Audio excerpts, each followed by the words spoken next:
supposed to be your friend when they're not around. We should talk about boredom a little bit too. Okay. That sounds boring. Okay.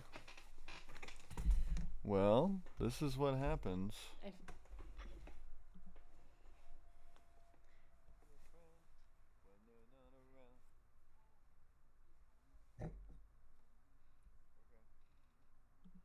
It seems like we need to turn that down, this up, this over here, and then Need some headphones. move this whole thing over. Yeah, those aren't gonna fit. There's a bunch of old ones there. Okay.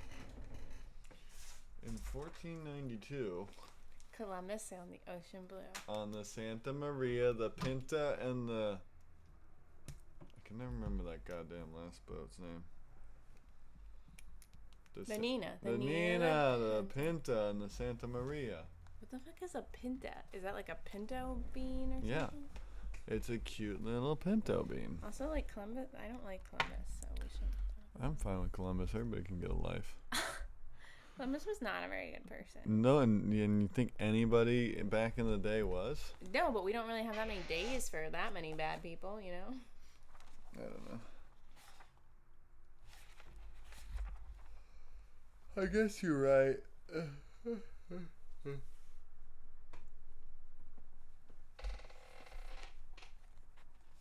I got some ideas here, but they're a little controversial. Why? What are they? Well, I don't want to spoil them. Is this live? I can't tell yet. It says live. I know. I assume it is. I love starting a stream Everyone has to listen to this. and ending a stream. I know. There's only so many folks. Stream health? They've got a suggestion. They say the stream's current bit rate is 2701 gigabops is higher than the recommended bit rate. We recommend that you use a stream rate of 1,000. And see, the problem with that is that, oh, now my stream is healthy. Whoa, I don't know what happened.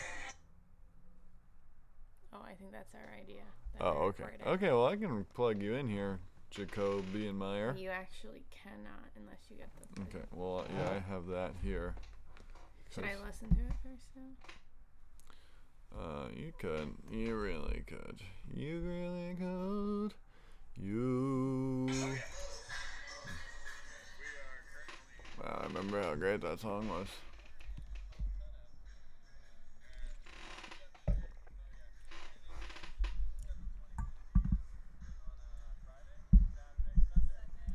Sunday?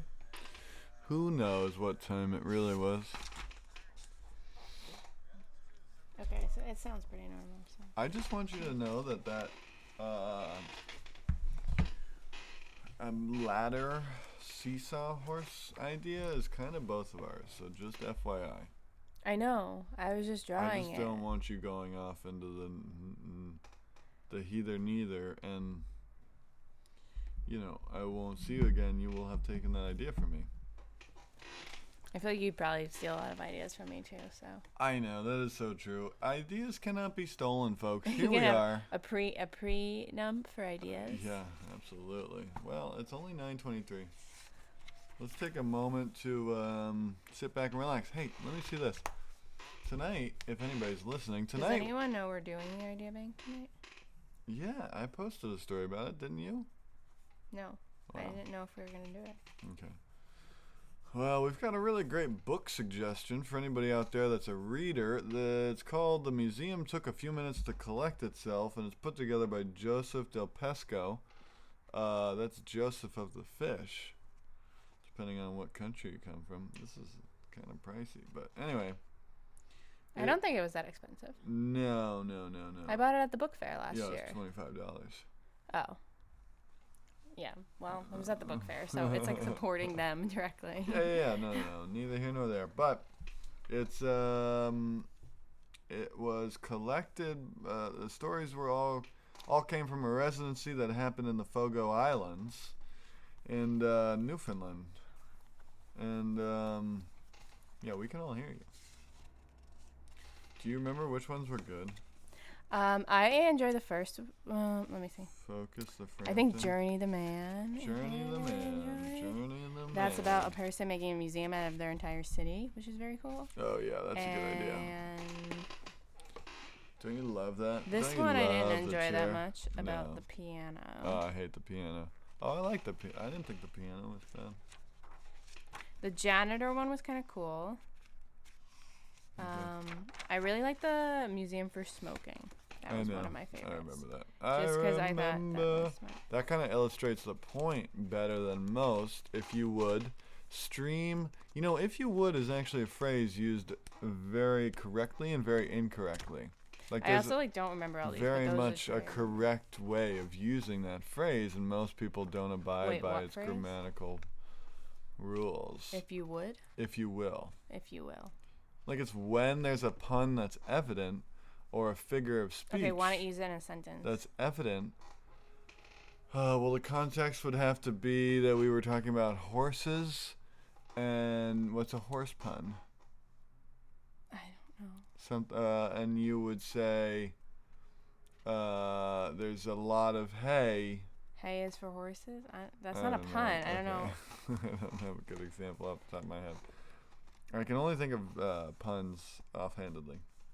It took years to build, but it was finally complete. Everything Wait, in their life. but you didn't finish your point about that. Oh, just that people say "if you will" in a lot of incorrect instances. But how should you say it correctly? If there's a pun or a figure of speech evident in your phrase, Well, and how have you're you heard avoiding the meaning of the pun.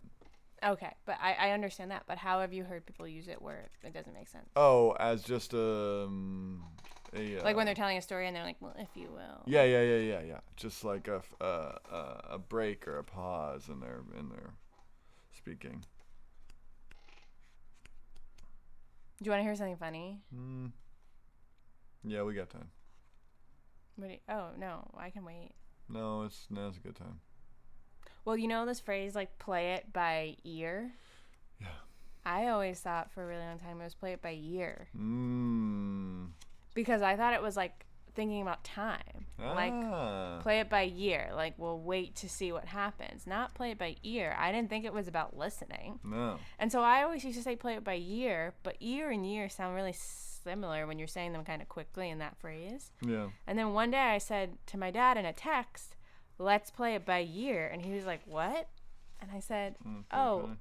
Play it by ear. See what happens. And he was like, that's not that phrase. It's ear. Huh. And this was like a couple years ago, which I don't know if that's really stupid and embarrassing. I should not admit that. But That's I think pretty year bad. makes sense. Like, play it by this time. Like, we're going to see what happens over time. Yeah. Not listen yeah, to yeah. whatever, because No, that doesn't no, apply to everything. no. I don't know. Definitely not. Play it by ear is going to be the title of something one day. I love that. That is so funny. Okay, well, I can't tell if anybody is able to Do you tune want me in. to try? Why don't you give it a little quickie So try? bad. So bad. Just check it out. Check it out and see what happens. And if it doesn't lead you to the beginning, which I so think it could, but I think I fixed that.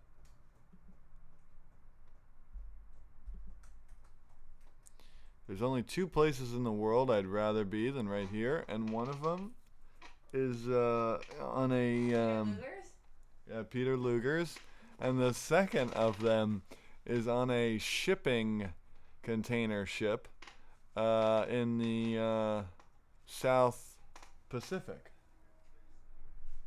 You fixed it. It's a little delay. Yeah, but it's not starting at the very beginning. Wow, that is fantastic news. Okay, well, we have currently 2 concurrent viewers, which you are one of them. And although you didn't just pop up, which is odd. But anyway, I guess we can just get started. It's been a long time. This is the new improved idea Well, bank. you should explain why we haven't been here. We were in India for a couple of months, and now we're back, and people have been saying hi to us on the street all the time, and we've been really appreciating that, so thank you for the highs. And we would really love to reach out to anybody that has not heard all of the idea banks and tell them that they're not available, and we apologize for any inconvenience. But in the meantime, we have been traveling long time ago, and then after that, subsequent to our travels, we have been leisuring among working, but leisuring and finding our place in our work. Recalibrating is a very formal way of saying it. Yeah. So, you win some, you lose some. But tonight's theme is this is the Idea Bank. Yes. How does the Idea Bank work? You might want to tell people how that happens. I love to tell people about the Idea Bank. The Idea Bank is a bank similar to a grocery store where it's not refrigerated, though. There's no refrigerated section, and you don't buy anything, and you do give things, but you don't give anything at the grocery store. Anyway, it's like a grocery store in very few ways. The only way it's like a grocery store is that there are commodities that you can see in the grocery store, and there's a variety of commodities, and you can pick those commodities, but it's not even really similar in that way, actually. Well, I think it's similar to a grocery store, and you're going to get a bunch of different things at a grocery store, and depending on how you think about those things, you can turn them into something else. Absolutely. So and that's you could the do the same thing with an idea. Of the Idea Bank a little bit. The Idea Bank is a place of exchange for ideas. People come and they give us ideas, and we collect ideas, and then we, in turn, give ideas back to people. Now, so you give an idea to get an idea. That is the premise. And tonight we thought we'd focus in a little bit on ideas around institutions, museums, all of the above. And we've got some readings that'll be really exciting that you can listen to while you watch a black screen if you're at home, tuning into the live version of this show. And if you're not, if you're unhappy with that prospect, you can always call in to the number 646-460-2298, which really isn't very suitable, but it works for now. Now, we'll be accepting ideas from 9:30 p.m., which was 2 minutes ago, until 10:30 p.m., which will be an hour from 2 minutes ago. So, anytime is a good time for ideas. What we like to do here at the Idea Bank is a kind of fundraiser for ideas. We believe that any idea is a good idea, and all you need to do is see if you've got an idea that you want to donate or deposit. Exchange. It's not a donation. You're getting something back. Mm-hmm. Many people say that. So, without further ado, let me start reading. No music tonight. I don't know why there's no music today. That's a very good point. Well, where's the iPad? Where is that? Where's your backpack? It's okay. We've got very few listeners, so. In the meantime, let me tell you a little bit about what we're doing. This is the Idea Bank. No, I'm just kidding. We are going to read about the Museum of Smoking. Now, this is from a book called The Museum Took a Few Minutes to Collect Itself, put together by Joseph Del Pesco. There are many different ideas for museums in this book, and we find it really tickling and tantalizing of a thing to tune in to read. That's okay. I don't need that. Thank you, though. And it has a really good basis for a lot of great ideas. I guess we should preface this that we went to the new and supposedly improved version of the MoMA today. That's true.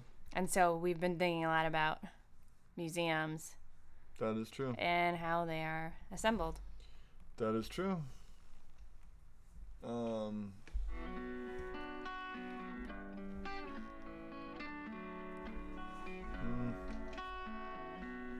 don't know about this one. Let's go with this.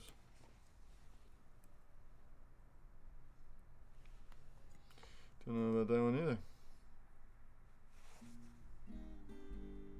This'll do for now. Okay. Okay. Sorry about that.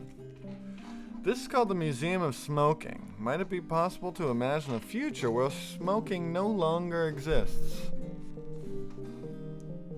Where each corner store has sold its last pack, where the final drag has been exhaled and the orange embers smashed to city carbon, the beveled glass ashtray fatefully walked over to the trash bin and dropped in, gone forever. And even though it still appears in the oldest movies, those set in a period where smoking was still prevalent, the world's cultures have shifted in such a way as to secure its total cessation. It was in this future that the Museum of Smoking broke ground. It had been planned for decades, in a region where smoking had long since vanished and its global abandonment seemed inevitable. A year later, on the hillside, there appeared 3 floors of glass, with a semi-translucent skeleton of a crystalline metal lattice. When the early morning fog rolls over the foothills in the distance, it can be viewed with the terrace outside straight through the building. When the sun sprays its orange rays in the final hours of the day, they beam through the building, ricocheting in all directions, softly illuminating the surrounding landscape with glistening shards of color until fading into the black of night. On the ground level, the museum presents the requisite material culture, a survey of cleverly designed packs stacked like bricks to form cylindrical columns. Tens of thousands of designs, and never one repeated. Now, if you're just tuning in with us, folks, this is excerpts from a book about museums. Ideas for museums, and that's really what we're focusing on tonight. It's about museums and institutions that you might have theorized about and you haven't told anybody about yet, or maybe you have, and that's okay with us, but you have this wonderful opportunity to have an idea exchange if you want to just throw an idea at the wall and see if it sticks. We are back and better than ever. We've got 50,000 new ideas on the ropes. And the only thing that's still the same old about the idea bank is the squeaky chair. Squeaky chair. And it is a pain. I have some ideas about how to maybe fix that. So. I have some. I don't know. I have some fixing ideas. I don't know too. if they're worth it for the idea bank, but we could get there. Anyway, that is one little bit of that. Do you remember, now in this book that we're excerpting tonight about museums, there is a museum concept called Alphabet City. Now, let's just read a couple little blips of it here. The 500... you're not, like, finishing things? You're just Well, I'll go back. The 528th floor of the Mile High Tower is the main entrance and lobby of the museum. The floor houses the administrative offices as well as the first of the 26 galleries called the rooms, which are distributed one per level on the floors below. The X-axis room is on the 528th floor, and that is a collection of books stored inside books, many of which are seemingly incoherent, unreadable, or otherwise encoded beyond legibility. They must be read as metaphors and allegories, or yet-to-be decoded messages of the cryptographic variety. Now that's quite an idea for a museum, and that's only the first floor. On the 527th floor, the Bergwijn room. Yeah, I'm unsure of where to really take that pronunciation. Daily, a room of 6 to 12 people gather in this room, each speaking a different language. There they endeavor to communicate, to understand each other beyond language. Now, these are fantastic concepts for institutions. And that's just on the 527th floor. Let me tell you what happens on the 526th floor. It's the Surapedia room. You should Yeah, do tell. Can I just read this one? Sure. Just keep going. An array of household objects are submerged for decade-long periods off the coastlines of the Atlantic and Pacific Oceans. Once retrieved, those covered in barnacles are presented here in an otherwise fully functional kitchen environment. Seafood stews and chowders served daily during lunch hours. No reservations required. Now that's a really fantastic idea for a museum. What was it you were gonna say? Oh, I was just gonna say that Journey the Man, I think, is a very interesting idea. Oh. For a museum. Well, you want to blast through that one? I can. I hate to say it, but that's about 5 pages long, and everything I'm hitting is about 1 paragraph. That seems fitting for us. That is how we operate. Now, if you're just joining us, this is the Idea Bank, and what we do here every night that's a Wednesday night. Most Wednesdays. We've gotten down to some Wednesdays is we talk about ideas and we exchange ideas. And if you have tuned in before, the old contact number has become derelict, and there's a new contact number that is 646-460-2298. I will always remember that old number because it provided me with many great memories. But I'm glad to leave many people in the dust. Journey the Man. Should we just throw one idea out there? We can play our idea we have. Oh, that's a good idea. How hard is that to do? Not that difficult. Okay. You do some unplugging for a second. Some technical maneuvering. Okay. Kind of is on you over there, though. Okay. Yeah. Okay. Yeah. All right. Yeah. No, that works. Let's do, yeah. And this goes in there. Oh, right there. How about this? Does this work? That does work. Okay, we're plugging in. We're unplugging. So this is something that occurred to us while abroad on our most recent trip to the big city of, what?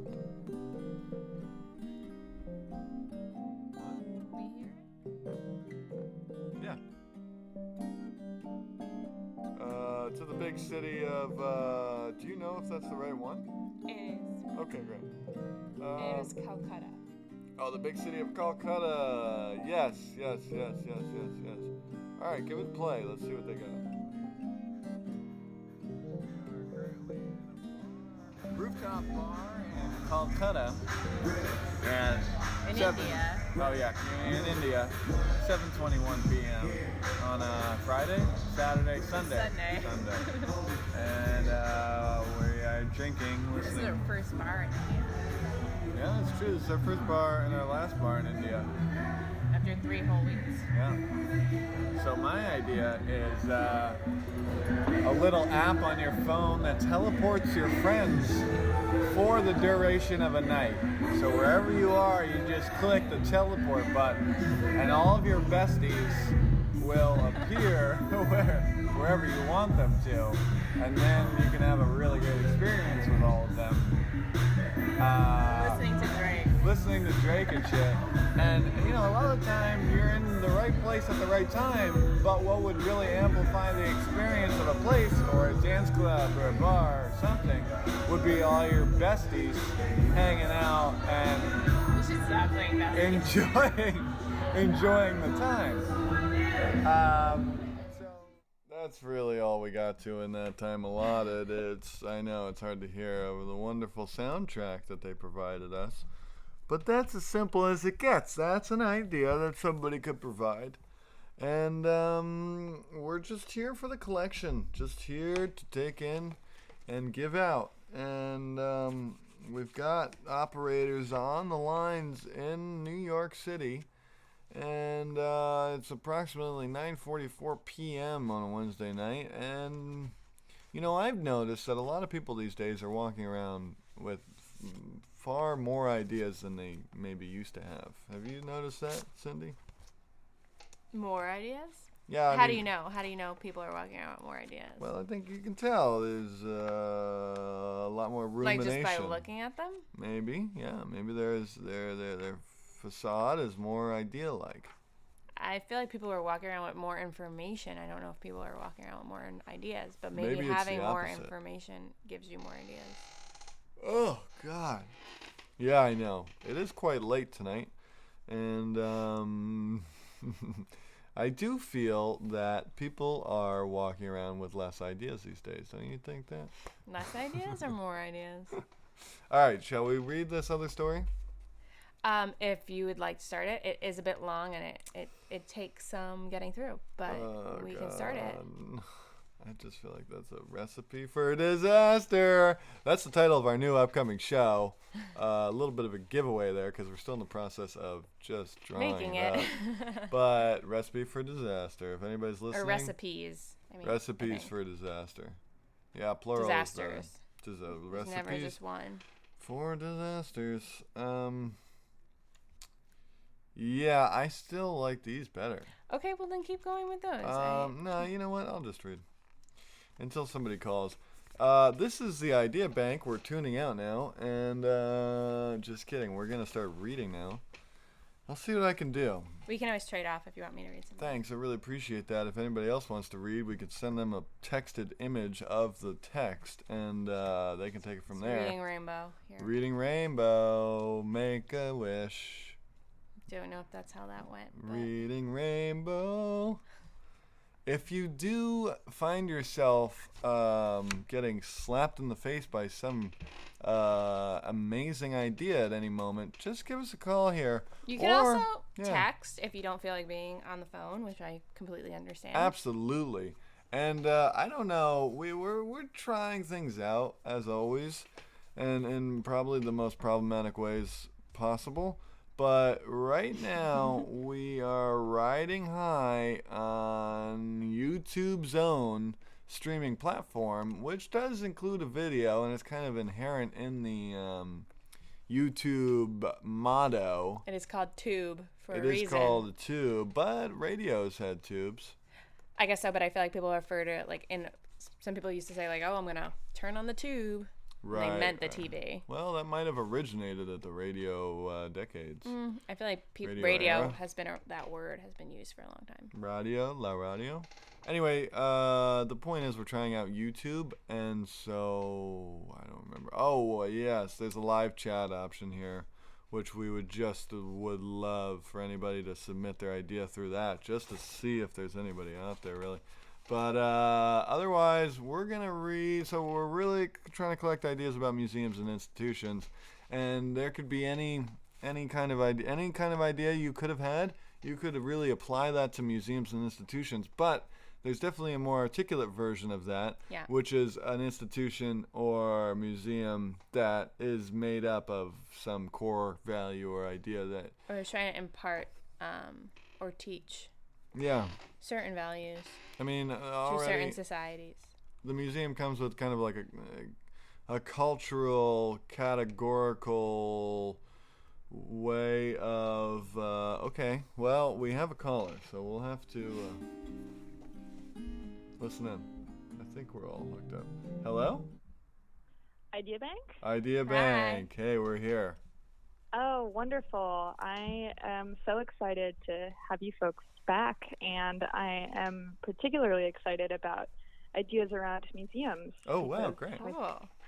Yeah, I've spent a lot of time in them. I've worked in them for many years, and I have an idea related, I guess, to a specific museum, but I think that it is a broader thing for more museums, based on people that I've talked to at other museums. But I worked for many years at a museum where over time I began to realize that the museum was leaking. And the way that this problem was being solved was that there were buckets placed all around the museum, some in the staircases and some trying to get closer to the root of the problem, sort of hung precariously from the ceiling. And I was leading educational tours at this museum. Wow. And the way that we lead these tours, we're taught to lead object-based inquiry tours, where we ask questions about the objects in front of us based on what we see. We have conversations about that or other things that we sense. And it seemed that the bucket collection was not being utilized as part of the educational tours at this museum. So I thought that there should be a separate tour where you just visited all of the buckets collecting liquid around this museum. Wow. I talked about the actual building itself and the structure of museums, and I think that conversations about where museums spend their money could come into it and what museums prioritize, because clearly this museum was not prioritizing the leaks. But yeah, that's one of many ideas I have about museums, but I'll stick with that to start. I will say that there are a lot of museums that are ambitiously built, and therefore leaks are pretty commonplace in some of these spiffier museums. Absolutely. Did you notice any leaks at MoMA? Not yet, but I wouldn't be surprised if it's on the way. But I did see, this makes me think of a show I saw at MoMA, I guess a couple years ago, and it wasn't a show of artworks, but Nina Cacciadorian did an audio tour of all the dust in the museum, where she kind of led you to dust collecting on different surfaces, and she talked about it.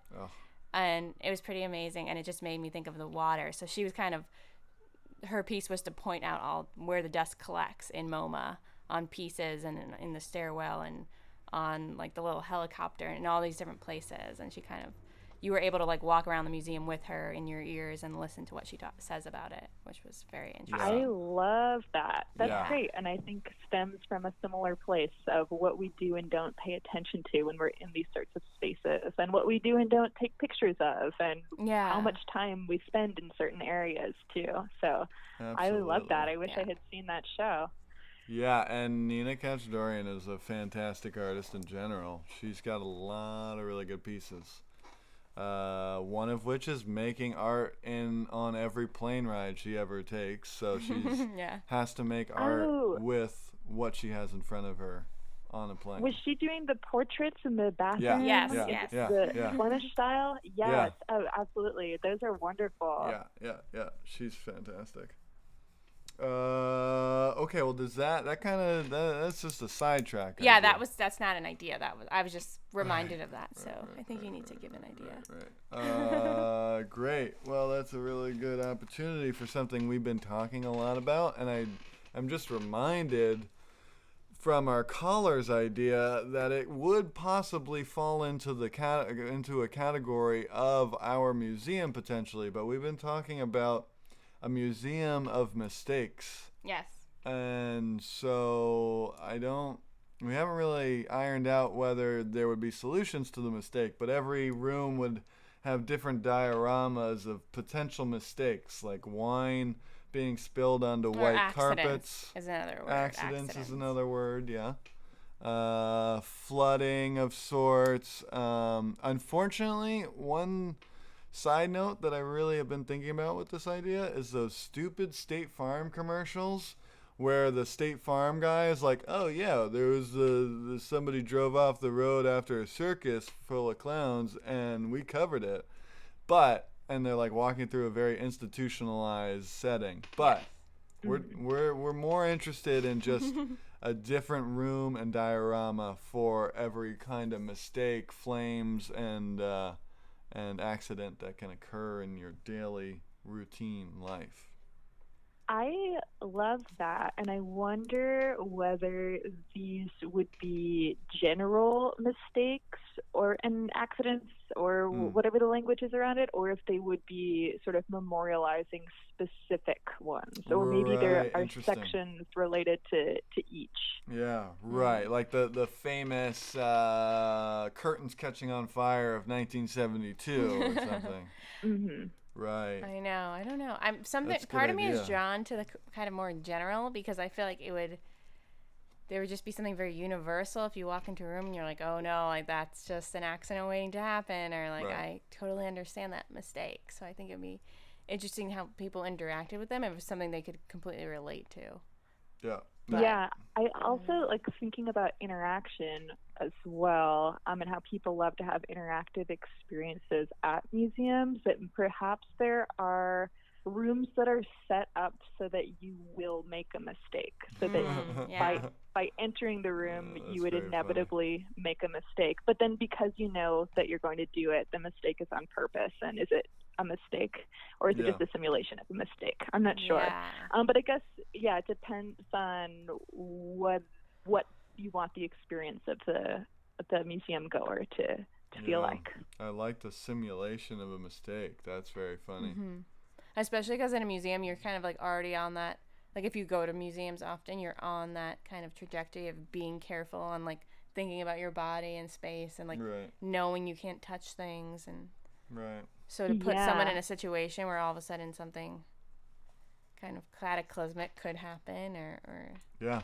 kind of Yeah, throw that's them right. out of their museum self, you know. Definitely. And this reminds me, too, having worked in museums, as I've mentioned already, that I feel like security guards are a very special resource in museums, and that they often want to talk, and often you're not making a mistake, but they'll tell you that you are so that they can start a conversation with you. Oh, So that wow. at your museum, perhaps you could have security guards that are telling you that you are making a mistake when you're not making a mistake. Yeah. That's good. That's great. I like that. Well, there's a whole can of worms right there. Thanks a lot, caller, for your Of course. ideas and additions. Absolutely. Thank you. Thank you for being here tonight, and I'm sure I'll call back soon. Okay, sounds good. Bye. Bye. Bye.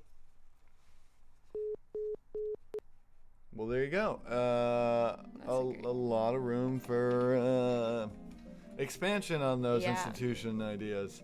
I can also see a kind of mistake institution where you then observe the mistakes and there's kind of bleachers everywhere where people step on, and maybe there's actors performing the mistakes, and then people can say, oh, like that's where you went wrong, we're not going to do the same thing, this is the problem. And everybody Or would have maybe there's clipboards. like something almost like a history of mistakes. Like when did this yeah, I do mistake like that. start happening? And like why is this considered the wrong way for something? Like why is this wrong? Like why do we think Yeah. it's like, oh geez, why did I do that? You know, or Absolutely. And the exploring all the leaks in the museum is a really wonderful idea too, that I think plays into possibly the contractors of these museums making mistakes. yeah. My brother works on some very large, he is an engineer in San Diego and works on some very large projects like the LAX airport and the Tesla factory that they build out in, I should know. The desert, I don't know. Yeah, the desert, but Death some Valley, Nevada. Nevada. And the engineering of these incredibly large buildings takes incredible some building materials that kind of push the boundaries, and so there's a lot of shortcomings of these building materials that only become apparent weeks, months after the buildings have been finished. So that's sometimes interesting to see, like what happens when you have to have thousands, tens, hundreds and hundreds of thousands of units of air flowing through a space to cool people in this Yeah. gigantic setting. But yeah, leaks in museums are. I just remember certain stories with Bilbao, and certain Frank Gehry buildings have a reputation for being a little leaky at times. But you know, if you're pushing an architectural boundary, I guess you get leaky. I don't know how that really works. So, in the meantime, while we're all ruminating on museums, I guess I'll take a little stab at the Museum Took a Few Minutes to Collect Itself book we've got here. It's a small book. It's made up of bunch of people that did a residency on the It's Fogo Islands. It's just one man. Oh, it's one Yeah, guy? It's just him. Yeah, he wrote all the stories.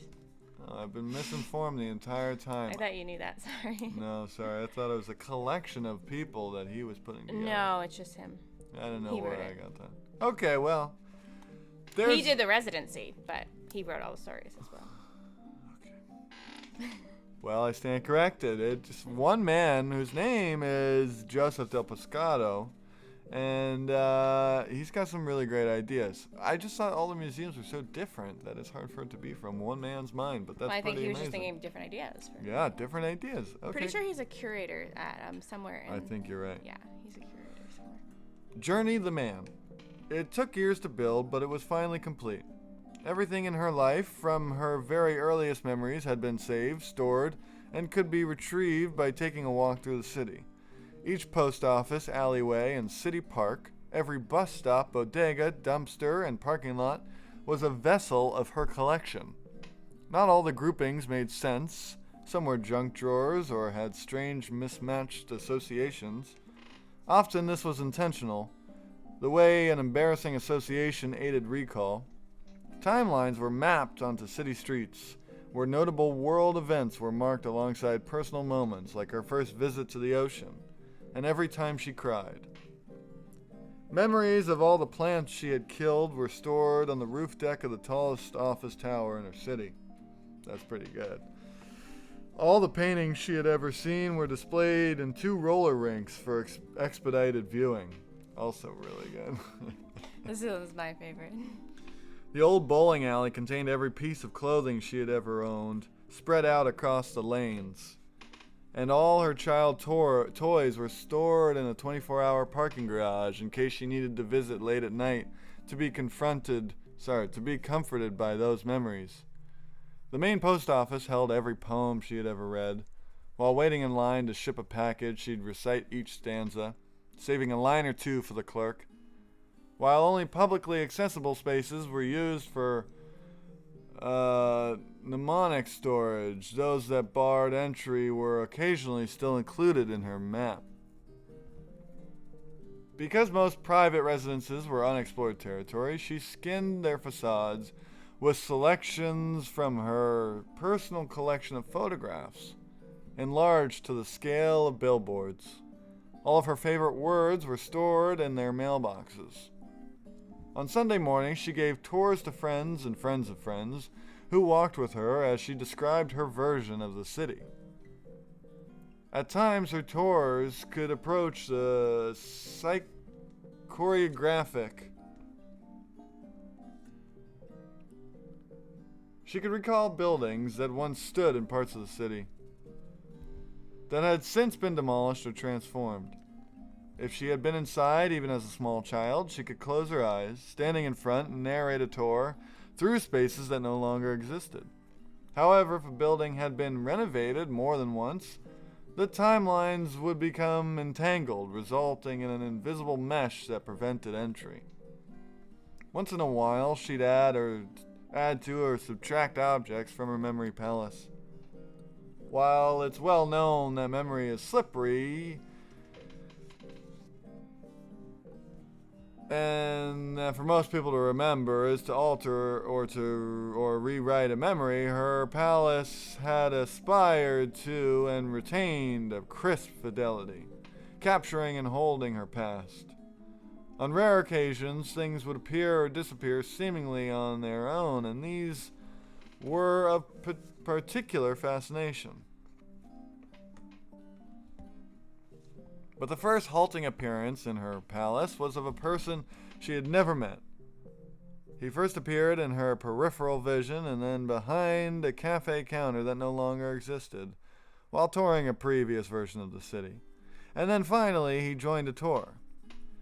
After the tour's conclusion, and after her friends had departed, she spoke with him. They sat on a park bench together, surrounded by all the tools her father had taught her how to use, and all of the computers, televisions, and video cameras she had ever owned. He introduced himself as a representative of the unconscious and guided her to a building she'd never seen. He described it as a museum that held everything she couldn't remember, suppressed dreams, impressions from infancy, and even a few secrets she had kept from herself. While it would be dangerous for her to enter, he'd tell her about it sometime if she'd liked. As she continued to give tours in the weeks that followed, she came across the museum, and each time it had a different shape. First, it appeared as a single-story structure, charcoal black and shaped like a box with 2 cylinders attached. A week later, the museum resembled a woman in recline, covered in multicolored patterns. And after a month, it had transformed into a monolith pyramid made of volcanic stone. The various iterations of the museum haunted her thoughts, but only once did she attempt to enter without success. The stress of her memorial commitments had brought her to the edge of exhaustion, so she decided to take a long vacation away from her city and its memories. On the first stop of her journey, she saw a man with facial features nearly identical to the one from her unconscious. He was standing on a crowded bus wearing a gray suit and holding a felted hat against his chest. She'd been on the sidewalk about to cross the street. Their eyes met for a moment before the bus pulled away. Determined to continue her travels, she moved on from the city, but she was unable to shake the memory of the man on the bus, and so she returned. She arrived to find him waiting in baggage claim at the airport, holding a sign that said Le Temps Perdu. He had been waiting for a long-lost cousin whose flight had been canceled, but she smiled at him and he offered her a ride. In the weeks that followed, they ran into each other on a commuter ferry and in line for tickets at the central train station. Almost a year later, while both were contemplating marriage, they returned to her home to visit her parents. She held his hand as the plane landed. As they stood to deplane, he appeared to be wearing a bowler hat, one she'd never seen on him before. Upon asking him about it, he raised his eyebrows and pushed his fingers through his hair. She didn't ask again, but it appeared to remain on his head for the duration of their visit. Having returned to her city of memories, she took him on a tour, walking through her recollections of the past. He was awestruck and dropped to one knee to propose while riding a funicular, surrounded in her view by every pet that had ever lived in her family home. Speechless, she looked around at each of them as they purred, barked, or chirped their approval. Later that evening, she went on for a walk to search for the museum. It was nowhere to be found. During their return flight, she looked over at her fiancé, and the hat he had worn all visit, even while sleeping, had disappeared. It wasn't until their next visit to her city, some months later, that she saw it again. She'd been anxiously awaiting its reappearance because she'd figured out what it was. Upon arriving, they made one of their usual walks through her city. They stopped to sit on the park bench, and she asked him to close his eyes. Standing in front of him, she carefully removed the hat and looked inside. There she found dozens of black and white photographs. If she picked up a single image, the photo began to animate within its thin white frame. Hearing an unusual noise, like a drawer of clothes being thrown out the window, he opened his eyes to find she had fainted. After that, the kind of hat he wore changed each day. First it was a bowler hat, and then a stovepipe, a deer stalker, and a fez. Occasionally, she looked over at him and laughed, and a puzzled expression appeared on his brow. She tried a few times to remove the hat while he was sleeping, but it wouldn't budge. Finally, she confessed to him, explaining the mysterious appearance of the museum in her city and how it had, since their first visit, taken the form of a hat on his head. He smiled with worried amusement. She asked if he'd sit while she removed it. He sat facing her, his hands resting on the sides of her knees while she removed a crisp white cowboy hat from his head. She appeared to him much like a mime, pinching at the air. As she shuffled through the pile of photographs in the hat, she chose one and described to him the moving pictures in the frame as tears blurred her vision. He realized then that he'd never really known anyone until that moment, but that he'd wanted to for as long as he could remember. And that's it, my friends. That's one of the many museums that are theorized in this story. In this book, pretty good. There's a lot of good ones in this book, but it's a small book. I'd say it's only about 20, 30, 40 pages long, and the book itself is about. Did you write in this book? I did. I Jesus underlined Christ. things. It's just to look things up. I think. It's about 4 inches by 6 inches. It's white covered, black print, and the cover is quite stiff, if you will. So we're just here collecting ideas on another Wednesday night, and there's a lot of institutions and museums that could be thought of. There could be a museum of any one object. For instance, you could follow the life of the lamp from its origin to its culmination. You could follow How would a lamp start? Well, it would have started with gas lamps of sorts. Okay, so you're saying like the history of the lamp, not a single lamp.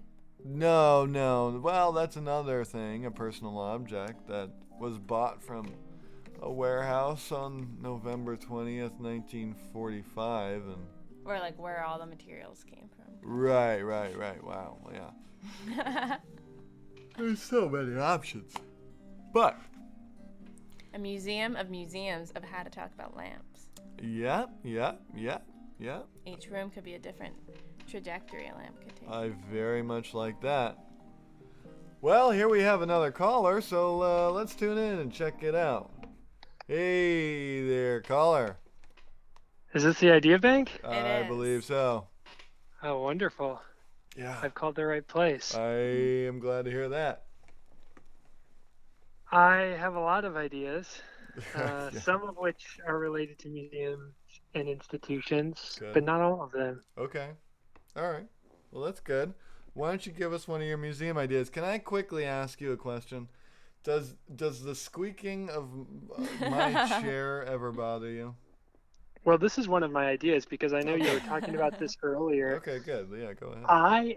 I am thoroughly in the camp that the squeak should remain. Okay. At this point, I'd say it's like a third host that I've come to know Wow, yeah. and love. I mean, it may be a bit more vocal this episode than usual. I feel like the squeak may be increasing, Yeah. Yeah, I But- agree. but I would not be over, WD-40 it or anything because I think you might lose the squeak completely. Okay. I was inclined earlier on in the night, but okay, good to hear. Yes. Okay. Okay, museum and institution related ideas. Yeah.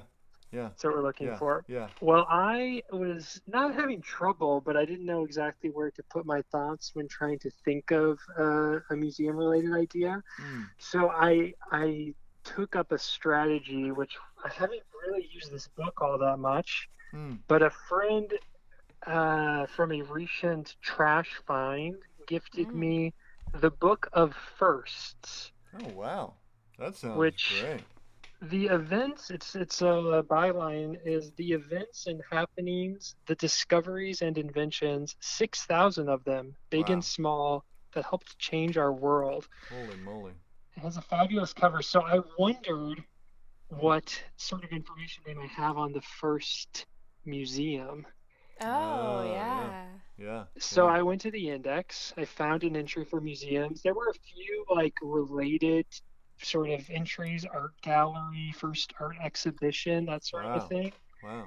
which, you've got to love a book that'll put art exhibition the first next to the first artificial insemination. Wow. It's a good book.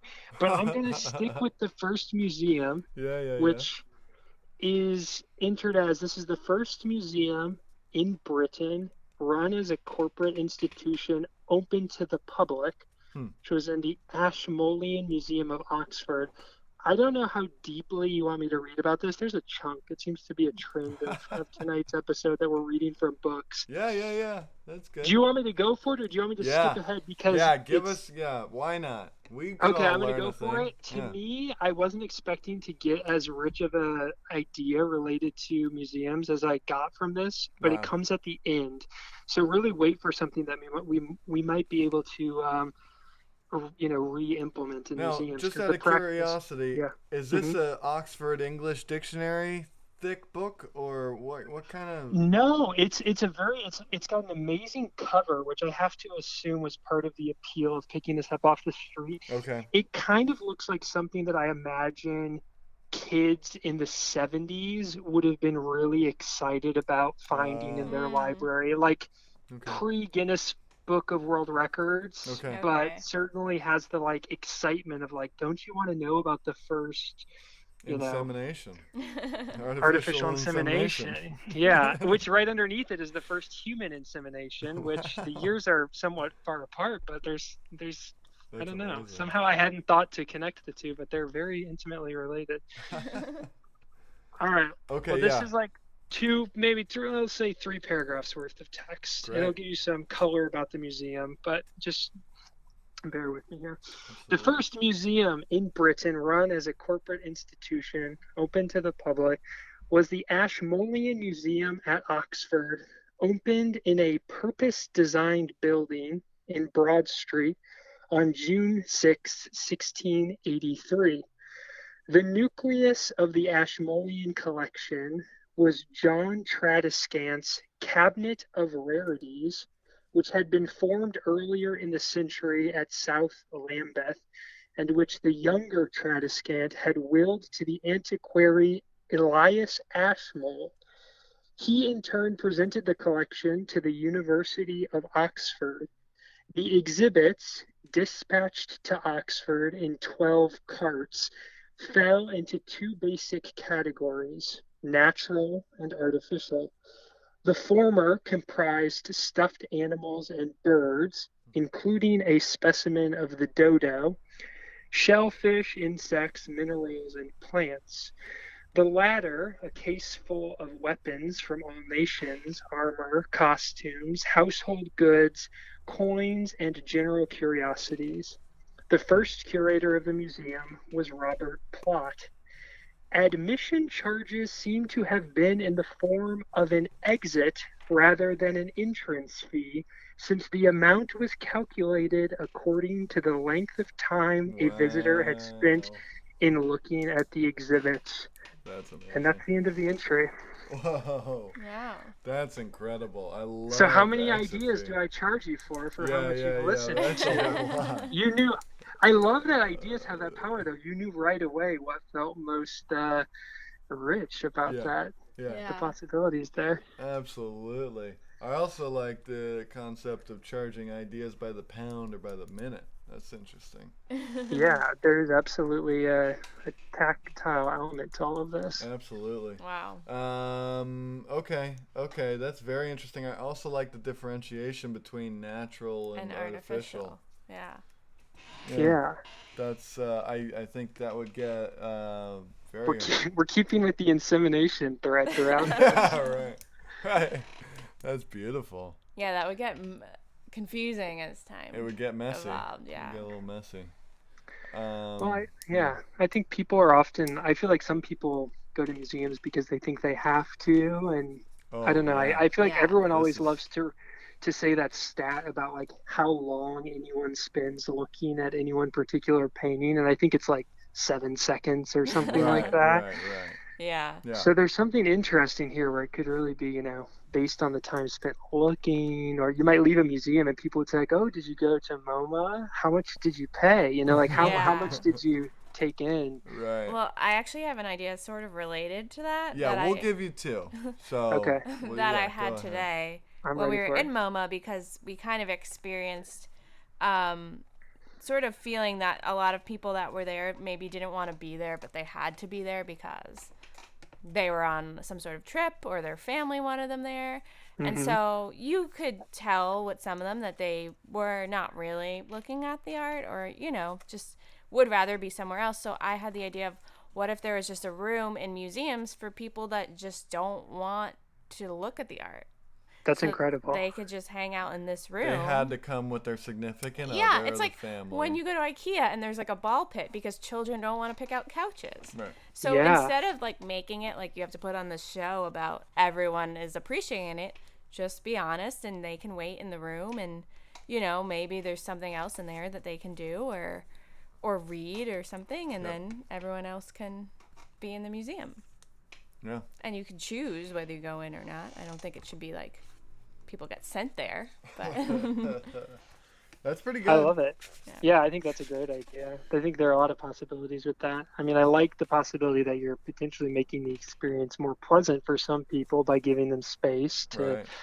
talk, on the phone if there's a section for that, or maybe play games if they've been That's provided. funny. Yeah. Yeah. But I But also I like feel the- like there's yeah. an opportunity for maybe there's like creativity in that room, like from just Accidental sitting there. creativity. And so then Yeah. maybe it becomes a museum all in its own of these people just waiting. Yeah. Yeah, I Absolutely. feel like if this were a Nauman exhibition, there Yeah. might be CCTV being pumped out of that room, and the art that everyone else is looking at is actually Yeah, just the everyone's people just who've watching opted to go them. into that room. Oh, that's like That's- well, this is turning into a Black Mirror episode very quickly. That's crazy. Yeah, well, there was the creativity lab at the MoMA today, so Yeah. we didn't quite understand what went on in there. Well, but those are people Did you- entering did willingly. you go in? To, no, we No. stayed away from the creativity lab.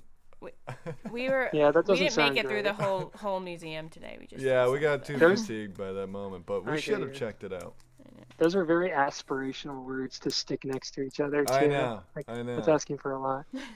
The other idea we'll throw at you is a museum of premonitions and estimations, where it's kind of just a classic reversal. Most museums are looking at the past and a history, and it would be interesting to have a museum that followed many different lineages or many possibilities of either objects or of evolution or of art, and just a kind of futuristic premonition about cars could be this way, or that, but very in-depth planning as to what the world would look like because of this innovation. So a future looking museum, which I guess does Interesting. happen. I mean, I think there's like Doesn't Disney do something like that? Isn't there didn't Epcot? Yeah. Well, I mean that's old, but wasn't that like But at the That was time, the it was idea. seen as yeah, maybe so. Maybe that was Epcot's motto. I forget. I've never been there, but I feel like Yeah, about and that. also when there's it's similar, I guess, when there's a VR festival or a fair or something at it's Jacob like Javits. in 20 years you Yeah. could just be doing this. Yeah, or you know? the car show. But But I like the idea of like a museum of like the future of ideas, of like how will people be thinking about things or Yeah. something Yeah. like that. I not like it too. objects as much. I also like the way in which I think a lot of times, like, there's so many different kinds of museums of history now that you can sort of pick and choose. Like, I might not find myself at the Metropolitan Museum of Art very often, and yet I might be at MoMA. Like we decide what eras we sort of Right. prefer, and I like the possibilities for forcing people to kind of reconceptualize their time frames. If there were more than one museum, or maybe just more wings within this museum, you could have, you know, museums that forecast years ahead, museums that forecast Yeah, hundreds, thousands years right. ahead, and maybe there's like one room that's like 5 minutes from now, and it's like, yeah, you're going to be in line at the bathroom. That's what's going to be happening in your future. Like, very short future for people to take in. Yeah, I like that a lot. That's putting it in more perspective. Or if there were dioramas that just resembled our reality so much that they were almost a mimicry. But then you would have these very futuristic dioramas too. So, like when they try to remake scenes out of the dinosaurs' age on National Geographic, and it's just Or like when you go to the it's a little Natural History ridiculous. Museum. And, Yeah, that too. Yeah. But I'm thinking of made-up yeah. ideas. All right. Well, sheesh. Thanks for. We got to dip into that book more often on this program.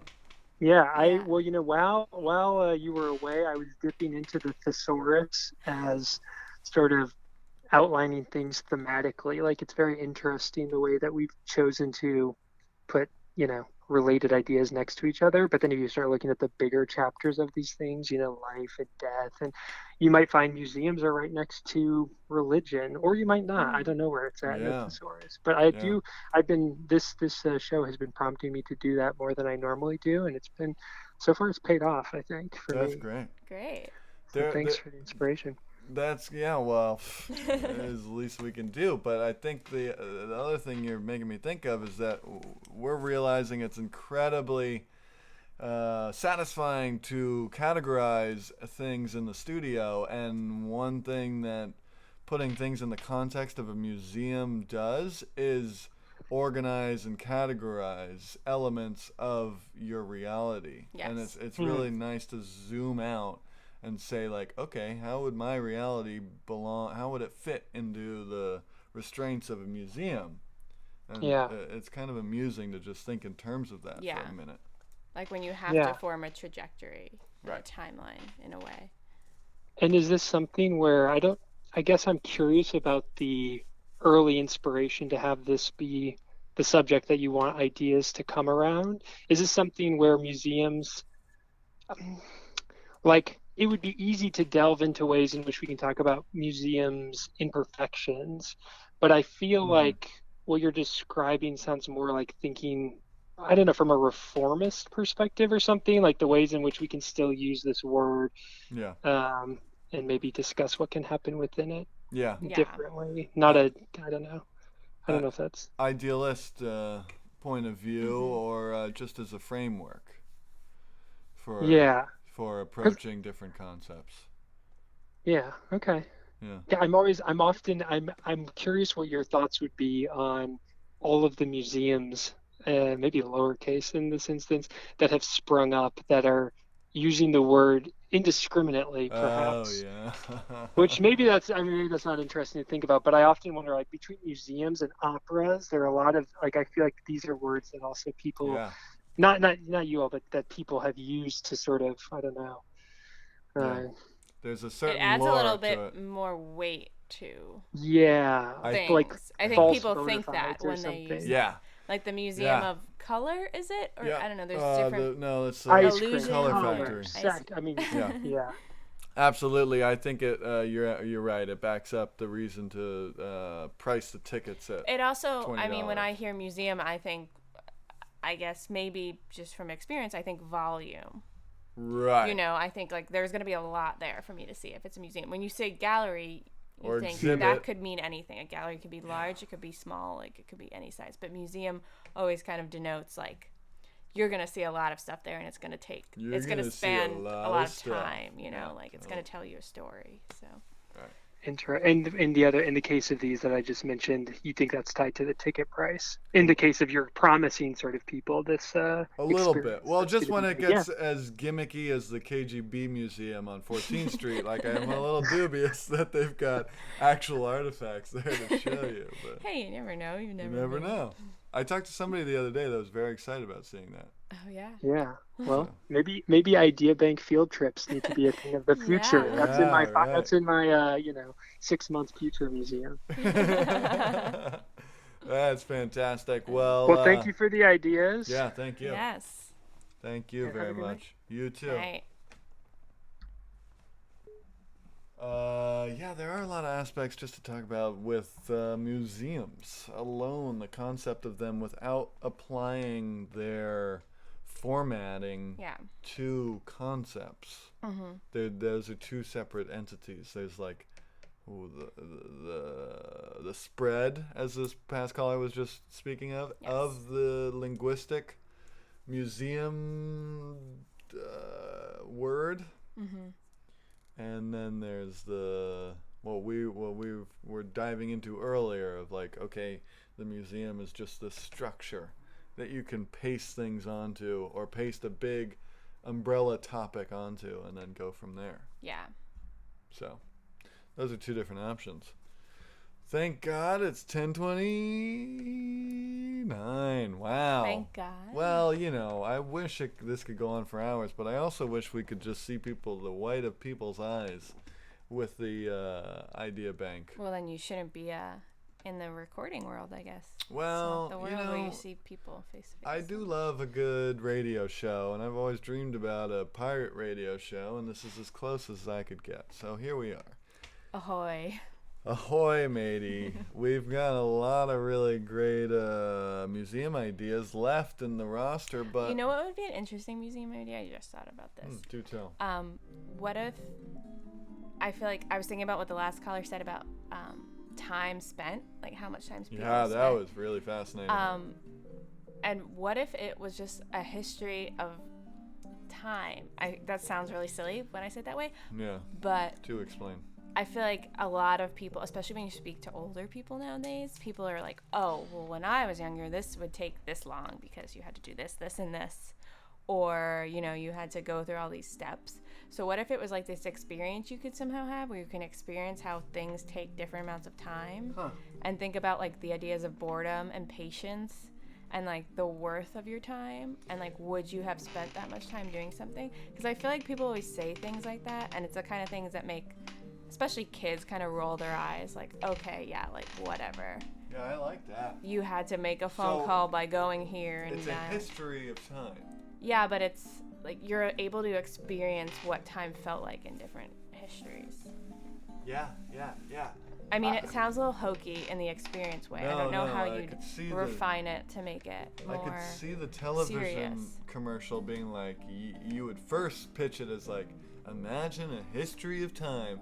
Everybody would roll their eyes. You would have that explanation, and then they would be like, oh, like a history But of I time. feel like you could even have a room with television commercials from all different eras and show that like maybe they've been sped up and like maybe they were Right, really right, long right. and now they're short, and we could see like how our Time. attention span has changed. So you're just looking at time as an entity Yeah, under a microscope. but in many different ways, but it's all ways that people can like relate to in like a very Okay, well, immediate way. here's another idea, because I just lost the spring to the pen okay. Well, that that's I love this pen for no reason. This is the Doorstop Company pen. 888-DOORN24 is their phone number in case anybody wants to contact them.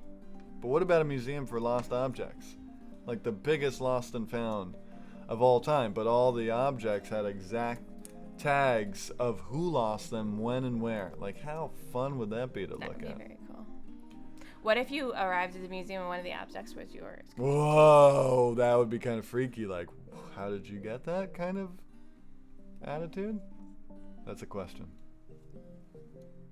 Maybe then you'd be like interviewed and archived, and it would be a history of losing things. I have always wondered about another museum where it's a personal museum, and it's a museum for just you, and you go there and it's like your entire life has been documented somehow.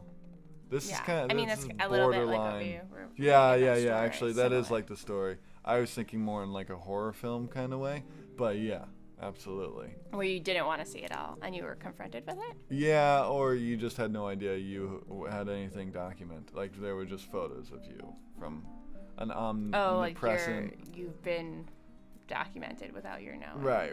And ever like your Facebook and like your receipts from your last breakfast at a diner were there, and like a smudge from your pancake batter was on the receipt. I don't know. Yeah, that's scary. I don't know why I went to pancake batter anyway. Well, you said diner. So. I know, but yeah, you're not making your own pancakes. If your pancakes were still batter, I mean, I hope you would have just left that diner. Okay, well, this has been the Idea Bank on a Wednesday night, and it's October 30th. Wow, happy Halloween, everybody. Hope you get to celebrate. Yeah. if you're young enough, and if you're Okay, old enough, anyone can celebrate Halloween. anybody can celebrate Halloween. We hope it brings out all the children in you. All the children in you. That doesn't sound weird. So museums are all around us, and we hope that this might inspire you to go out to a museum this weekend. And Hell, maybe go think to two. about Why? things No. are arranged Yeah. or explained in the way they are.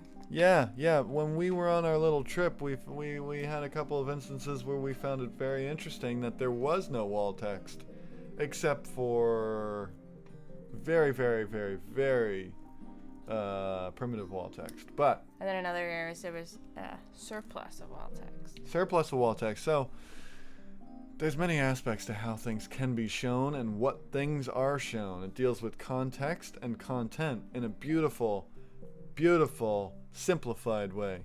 Anyway, I think we might have to continue on museums in Part two. the future.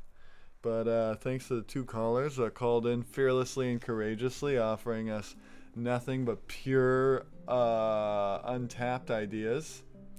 I don't know if untapped is the right word, because we have tapped into their stream of ideas. Anyway, You'll have to think about a new phrase. yeah, thank you. Thanks a Thank lot, you. everybody. I'm going to look for the spring in my pen. Sounds like an adventure.